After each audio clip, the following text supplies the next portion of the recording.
Hari ini nanti Pak Bayu masuk di jam 10 biasanya. Seperti biasanya. Nanti materi Pak Bayu, kemudian istirahat siang, kita foto-foto dulu, takutnya kalau sore nanti hujan. Jadi pas makan siang kita foto-foto dulu di depan. Dan sorenya praktek. Mungkin nanti ada kunjungan ke lahannya Pak Diono biasanya. Kalau enggak ke bawah praktek untuk pembuatan pupuk. Yang kemarin belum 2 ya, belum ya? Kemarin kan membuat KCL, ZPT, pembenah tanah. Nah, kita evaluasi dulu. Ada yang ditanyakan soal itu? Soal katalis 2, 3, sama 4. Berarti kemarin ya prakteknya. Gimana? Oh ya bisa. Jadi gini, nanti di sini kan kita siapkan juga katalis untuk teman-teman yang mau membawa langsung pulang. Ya, buat sarana praktek gitu. Jadi kemasannya adanya 5 literan sama 25 literan. Itu jiligennya. Jadi nanti kita kasih form, jenengan isi apa yang mau dibawa, yang mau dipesan. Mas, tolong di Pak Potro, tolong mintakan formulir untuk isi pesanan, Mas. Jadi nanti kita putar aja. Jadi Bapak Ibu mungkin nanti ada yang mau bawa langsung katalis, tapi kalau yang dari jauh kayaknya nggak bisa juga, kalau dari luar Jawa apalagi, karena nggak bisa kalau masuk pesawat nggak lolos ekstra ya soalnya. Itu. Jadi kalau untuk katalis Bapak Ibu, kemarin juga ada yang tanya apakah ada masa aktifnya katalis. Tidak ada. Jadi sebenarnya dalam sistem fermentasi itu tidak ada masa aktifnya. Sama halnya dengan obat-obat herbalnya Pak Bayu, obat-obat tetes, tapi sesuai peraturan perundang-undangan yang namanya sebuah produk, kalau untuk manusia tetap harus ada kadaluarsa, itu wajib. Tetapi sebenarnya dari sisi fermentasi itu sendiri, prosesnya aja kan butuh setahun. Apalagi yang gadok butuh 3 tahun kan gitu Pak. Jadi mungkin berbeda dampaknya dengan obat kimia. Kalau mungkin kalau kimia, kalau expert berarti ya memang benar-benar tidak boleh kan itu. Tapi kalau dari fermentasi seperti booster feed misalnya untuk ternak itu ya nggak ada. Karena itu juga bisa berkembang sendiri gitu. Jadi kalau booster feed Pak, kalau booster feed itu kan sebenarnya juga produk Pak Bayu juga, termasuk gabungannya dengan katalis itu tadi. Nah kalau booster feed biasanya Pak Bayu kan, kalau ada yang tanya booster feed gimana caranya. Nah booster feed itu kan biasanya dikasih resep salamanis. Sebenarnya itu prosesnya memang berbeda dengan rebusan salamanis gitu. Salamanis yang kemarin itu kan itu beda. Karena ada juga yang untuk manusia sebenarnya. Jadi cuman beda proses saja untuk manusia sama untuk ternak. Gitu. Baik Bapak Ibu, kita akan menjelaskan tentang pengenalan aja sih ya. Pengenalan tentang produk-produk Bapak Bayu Diningrat. Mungkin ada yang sudah tahu produk herbalnya Pak Bayu tentang kesehatan ini. Ya, yang orang Jawa Timur, Jawa Tengah pasti tahu ya. Sudah ya Pak. Nah, kalau yang baru ini kan ada rebusan-rebusan juga Pak. Nah Kenapa Pak Bayu membuat rebusan sedangkan beliau juga menyarankan setiap pasien itu membuat rebusan sendiri. Nah, di dalam talkshow Bapak Bayu Dinirat itu biasanya kan orang suruh merebus ya, macam-macam ya. Tetapi di masyarakat kota itu kadang-kadang kan kesulitan mencari bahannya. Misalnya membuat salam manis, ya daun salam, kunyit putih, temulawak, nah, masih gampang. Tapi nang mudanya ini agak susah kan gitu. Ya, ada beberapa bahan yang memang sulit dicari di wilayah perkotaan. Nah, gitu. Jadi di dalam Bayu Sehat Mandiri ini maka sebenarnya kita juga diajarkan untuk supaya mandiri di dalam bidang kesehatan. Maka setelah dari sini harapan kita Bapak Ibu juga menanam paling tidak tanaman obat. Tanaman obat yang sederhana. Contoh yang dari model sayuran kayak seledri ya Pak ya. Seledri, kenikir, timun, belimbing gitu ya. Kacang panjang. Ini kan biasanya dipakai untuk jus, untuk penderita kolesterol misalnya. Jadi kalau untuk penderita kolesterol itu biasanya jusnya yaitu tadi kacang panjang 3, seledri 3, kenikir 2 pucuk, itu boleh ditambah timun. Kalau orang diabetes tinggal nambahkan pare seperti itu, Pak. Tapi kalau untuk orang penderita asam urat itu jusnya berbeda. Kalau asam urat itu kan tidak boleh mengkonsumsi sayuran hijau, kacang-kacangan, daging merah, itu tidak boleh. Karena itu meningkatkan kadar purin di dalam darah. Itu. Kalau asam urat namanya jus aleja. Aleja itu apel, lemon, jahe. Jadi apel hijau ya. Apel hijau separuh, jeruk lemon separuh, kemudian jahe merah, kemudian airnya 200 mili. Jadi 1 gelas kecil aja itu. Jahenya 1 jari gitu, Pak. Ya 1 gelas jari. Itu di blender. Diminum airnya. Memang rasanya ya enggak enak. Iya, kalau enak minum madu. Apalagi di madu.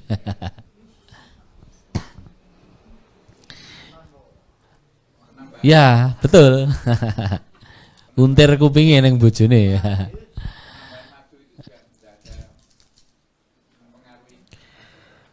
Sebenarnya tidak, Pak. Ya. Sebenarnya madu itu sendiri bisa dicampurkan ke apa saja. Tetapi memang untuk penderita diabetes ya harus dikurangi juga, Pak, untuk madu. Gitu. Karena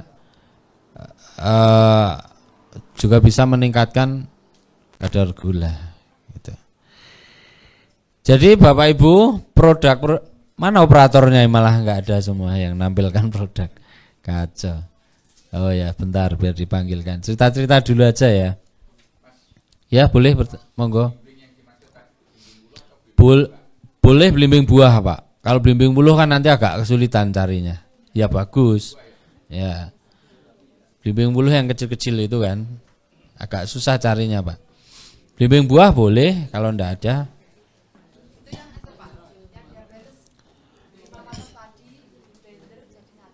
Ya, tambahkan pare. Ya. Diabetes yaitu tadi. Kacang panjang, seledri, enggak usah pakai kenikir enggak apa-apa. Kemudian pare itu. Boleh timun. Soalnya kan gini Bapak Ibu. Karena ada yang menyinggung diabetes ya. Kita menjelaskan sedikit dari sisi pandang kita ya, jangan dari sisi kedokteran. Kan kita namanya ini pengobatan holistik. dari sisi pandang herbalis gitu. Tidak bisa juga kalau disamakan dari kedokteran kan gitu. Jadi kalau diabetes itu sebenarnya kan berawal dari pola hidup yang enggak sehat. Makan malam, minum manis di malam hari, makan nasi di malam hari, kemudian tidur. Tidur di pagi hari ini juga bisa menyebabkan proses metabolismenya itu tidak normal. Sehingga ketika orang berlebihan kadar gulanya atau glukosanya, maka lama-kelamaan pankreas itu memproduksi insulinnya kan berlebih Pak, itu akan ditumpuk di lemak terus. Tapi lama-kelamaan pankreasnya juga akan rusak. Nah, banyak orang yang kurang paham tentang apa yang dialaminya, kan gitu Pak. Jadi kalau orang diabetes itu mau minum obat seumur hidup pun juga tidak menyembuhkan, gitu Pak. Jadi obat yang diminum, yang diberikan dari kedokteran itu adalah obat yang dipakai untuk membuang gula yang berlebih itu tadi. Tetapi kalau orang yang sudah terkena diabetes, itu kan tidak berfungsinya organ pankreas itu secara normal. Sehingga gula darah itu akan terus tercampur di dalam darah. Biasanya akan terjadi pengentalan darah yang berdampak pada kondisi fisik. Contoh, ngantuk di pagi hari. Ini tuh. Jam 10 udah ngantuk. Pagi-pagi ngantuk. Biasanya dalam kondisi gula mulai naik seperti itu. Kemudian sering kencing di malam hari. Nah, kalau Bapak Ibu ini terbangun di malam hari hanya untuk kencing, ini perlu dicek juga. Kalau orang normal itu paling sekali. Gitu. Sekali paling bangun pagi ya, kebangun ya, misal jam 1 atau jam 2 kebangun. Kalau nggak kebangun bisa ngompol kan gitu. Jadi kemudian selain ngantuk, sering kencing, juga konsentrasi itu akan berkurang juga. Karena orang yang gulanya tinggi itu akan mempengaruhi sel-sel sarafnya juga. Kemudian kalau ini dibiarkan terus-menerus, maka lama-kelamaan kinerja pankreasnya itu semakin turun. Nah, semakin tinggi juga kadar gulanya. Nah, sedangkan obat kimia yang diminum itu cuman membuang. Jadi belum ada obat kimia yang memperbaiki organ kita yang sedang tidak baik-baik saja. Dan belum ada teknologi yang mencangkok pankreas, itu belum ada. Kalau ginjal kan sudah ada, cangkok ginjal. Tapi kalau pankreas ini tidak bisa Bapak Ibu, belum. Nggak tahu ya kalau teknologi ke depan. Jadi pankreas itu kan bentuknya lembek gitu. Kalau disayat ya rusak, nggak bisa dipulihkan. Itu. Jadi, bagaimana cara memperbaiki orang yang penderita diabetes ini? Salah satu cara memperbaiki, memulihkan kondisi dalam diabetes ini adalah dari metabolismenya, Pak.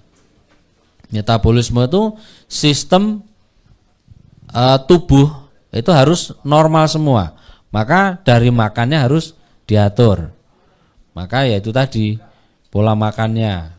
Stop dulu yang manis-manis, yang karbohidrat, termasuk nasi dikurangi. Biasanya Pak Bayu menyarankan ya nasi itu sehari cukup 10 sendok saja, maksimal jam 4 sore.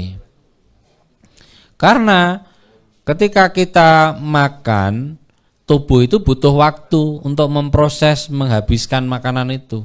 Butuh waktu 4 jam paling enggak.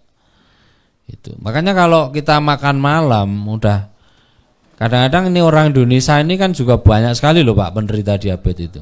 Karena kebiasaannya juga malam ngopi, kehik kan gitu Pak. Kalau orang yang mempunyai kegiatan di sawah, nyangkul, paginya nyangkul, kegiatannya olahraga keras, tidak masalah. Karena akan diproses gula itu akan bisa diubah. Tetapi kalau kita itu kerjanya itu cuma duduk, jarang bergerak, jarang membuang energi, nah itu yang akan menyebabkan pankreas itu sendiri lama-lama menjadi rusak. Gitu. Nah, dampak dari diabetes itu sendiri juga banyak. Selain ngantuk dan sebagainya tadi, kalau laki-laki ya kejantanan mulai berkurang. Nah, ini yang paling repot. Berbahaya ya Pak ya. Nah, wong lanang nek randi kuwi seragagah kan gitu. Jadi sangat berpengaruh sekali. Karena udah lemas, gak punya energi gitu. Jadi ini diisi aja Pak yang mau bawa langsung. Kalau tidak bawa langsung enggak perlu ngisi, enggak harus ngisi maksud saya. Ya? Ya, betul.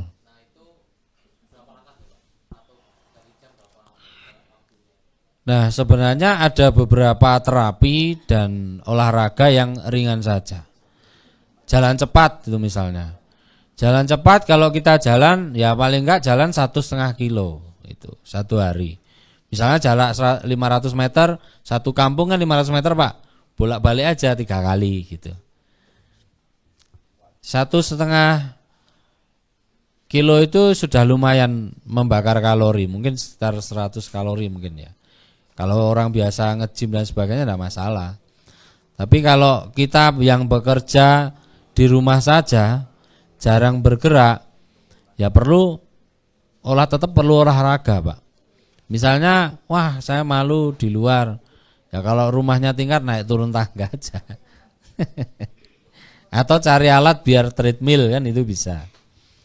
Atau lakukan terapi yang biasanya Pak Bayu mengajarkan, kalau orang yang kerjanya banyak duduk depan komputer, duduk di sudut tembok, kemudian tarik ujung jari jempolnya ke belakang. Kalau enggak minta tolong adiknya, saudara atau anaknya untuk tulang di bawah jempol itu didorong ke belakang.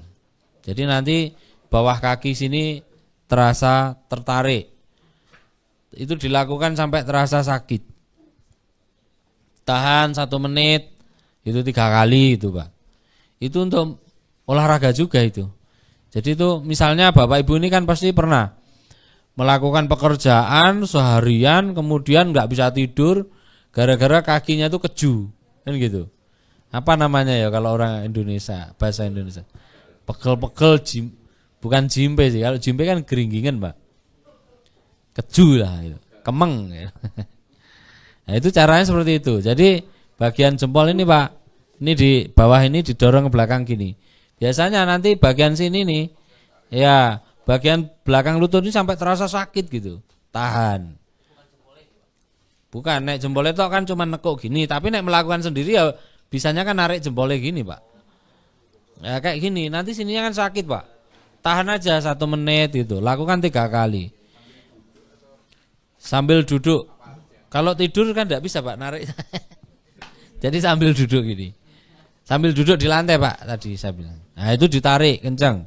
Bisa minta tolong istrinya gitu. Sebenarnya ada tukang terapinya namanya Pak Potro itu orangnya di pintu itu. Pak Potro dadau sini ya. Nah itu namanya Pak Potro. Wajahnya serem tapi baik hati. Sebenarnya kalau bahas ke kesehatan Pak Bayu itu juga panjang Pak. Kita ini kan bahas sedikit-sedikit aja. Waktunya cuman 2 jam ini sampai jam 10. Karena ke depan juga akan ada pelatihan lanjutan yang lengkap. Jadi dari 1005 sampai tuntas gitu. Dari peternakan sampai tuntas. Tapi fokus gitu loh Pak.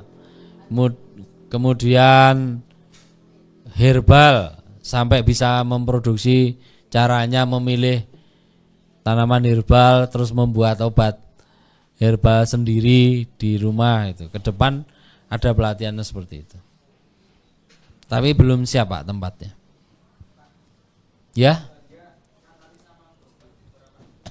Kalau katalis 20.000 Pak. Kalau booster feed 50.000. 1 liter Pak. Semua 1 literan ukurannya. Cuman kalau kemasan 5 liter Pak. Kalau katalis paling kecil. Soalnya wadahnya juga nggak ada kalau misalnya 1 liter kita mau pakai apa. Itu. Berapa jauh Pak? Wah aman Pak Tegal. Aman kalau pakai jerigen aman. Tegal aman. Saya pernah kirim ke Aceh juga aman. Cuman memang ada kadang-kadang ada dapat jerigen yang tipis pecah. Kemarin beberapa kali kirim pecah. Makanya kalau yang luar Jawa kita menyarankan untuk yang kemasannya jerigen 25 itu lebih kuat karena itu kan memang diperuntukkan untuk bahan kimia biasanya. Sama Pak harganya. Ya, sama harganya. Katalis 1 sampai 5 sama 20.000 per liter. Baik, kita masuk ke produk ya. Ada lagi yang tanya? Sebelum saya lanjut pengenalan produk. Ya Pak. Ya, yang 5 liter jerigennya ya jerigen minyak itu Pak. Ya. Kalau saya proses urea cair itu saya jual 30.000 Pak. Urea cair, pupuk horti gitu. Karena kan kita menyesuaikan bahan. Bahannya belinya juga sudah mahal masalahnya. Kayak misalnya urin kambing. Ya karena kita praktek enggak punya kambing sendiri ya. Jadi urin kambing beli, kohe ayam beli, semua beli. Ya ketemunya di harga 30.000 per liter. Nah, jadi kalau proses urea cair Pak, katalis 5 liter itu keluarnya bukan 5 liter aja sebenarnya. Bisa keluar 7 liter. Kalau kemarin saya memproses 500 liter itu bisa keluar 700 liter. Dan padatnya juga saya jual 25.000. Walaupun saya dapatnya 17.000. Sebenarnya kalau teman-teman bukan hanya untuk mau dipakai sendiri, mau berbisnis juga di bidang pupuk, bisa juga sebenarnya. Jadi dari kohenya ini pun kan kita tidak ada kerugian sama sekali. Karena semua laku terjual. Gitu. Dan katalis 500 liter kalau keluar 700 liter ini kan juga udah lumayan kan. Lumayan. Kalau KCL, pembenah tanah, insek, fungi, biasanya di tempat saya jual 40.000 Pak. KCL kemarin prakteknya pakai dedak enggak Pak? Oh itu SOP yang salah mungkin Pak. Saya pernah kirim SOP di grup kayaknya, coba dicek aja Pak. Saya juga agak lupa. Berarti enggak pakai. Ya mungkin lupa Pak. Ya. Kalau urea cair jadi gini Pak. Kalau urea cair itu kita tidak bisa memastikan berapa keluarnya. Pertama yang perlu diperhatikan kan gini. Kita harus nimbang dulu kohe kita. Sebenarnya ini materinya Pak Bayu kan nggak asik nanti kalau saya bahas ini. Ini materinya Pak Bayu nanti Pak sebenarnya itu. Tapi nggak apa-apa tak lanjutkan dikit. Jadi kohe 1 karung itu kita harus tahu dulu berapa timbangannya kondisi kering kan gitu. Kemudian kita basahi untuk ini kan jenengan kan belajar pertama kali kan untuk tahu rumus supaya jenengan tahu berat basahnya itu berapa kan berarti jenengan harus apa? Basahi, betul enggak? Basahi dulu pakai spuyer. Kasih ke terpal aja dan ditimbang. Kondisi basah mamel itu beratnya berapa? Soalnya kalau kita bikin patokan kadang-kadang kohe itu beratnya beda-beda Pak. Ada yang banyak sekamnya, ada yang banyak koinnya gitu. Ya, jadi kalau karung standar yang kita pakai itu Pak, sebenarnya karung yang dipakai untuk pakan ternak 50 kilo. Itu standarnya jahit atas. Itu rumusan yang dipakai Pak Bayu pertama kali. Jadi karung 50-an kilo jahit atas. Kan beda, karung 50 kilo dijahit di tali itu kan beda, dipocong gitu loh. Isinya kan jadi beda. Nanti misalnya ini ya satu gambaran. Misalnya kondisi basahnya itu 35, kemudian kondisi keringnya itu cuman 25, berarti kurang berapa ini selisihnya? 10, tinggal kalikan. Misal Bapak memproses katalis 500 liter, berarti kan 400 karung itu juga ditimbang yang beratnya itu tadi. Selisihnya ini kali jumlah karungnya itu tadi. Ngerti enggak Pak? Enggak.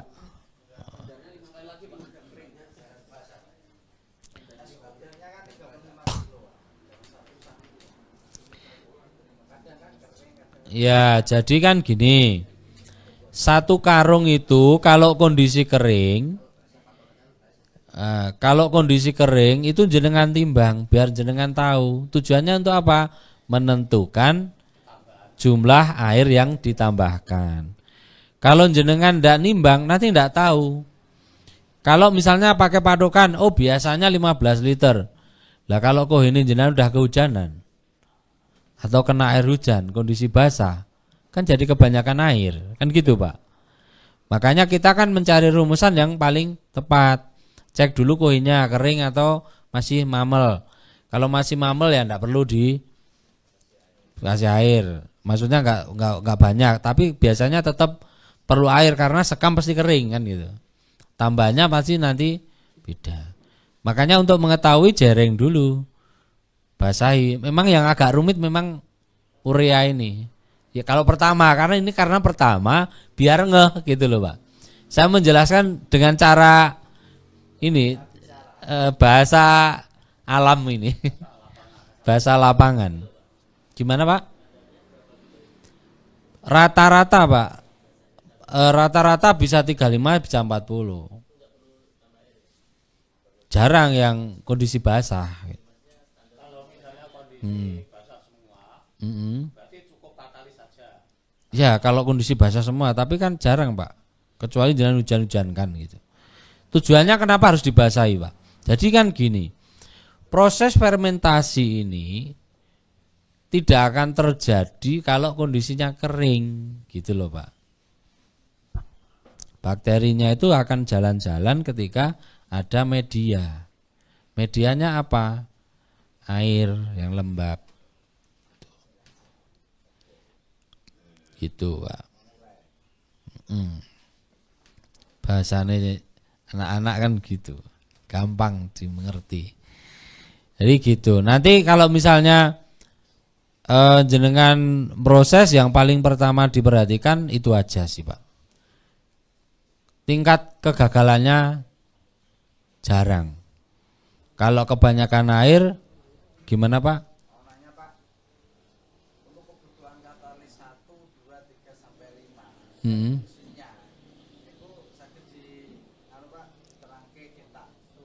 Oh di grup ada. Saya coba tampil no katalis sebentar. Ini sebenarnya bukan bagian saya nih jelas kayak katalis. Tapi nggak apa-apa. Ada di grup ada Pak. Maka di grup itu diperhatikan Pak, ada semua kok di situ. Katalis 1 untuk urea, katalis 2 ada jasa.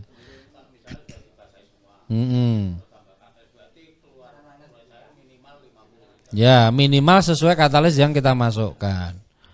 Jadi ini Pak, pembuatan pupuk ini adalah dasar yang diajarkan Pak Bayu, ini adalah dasar.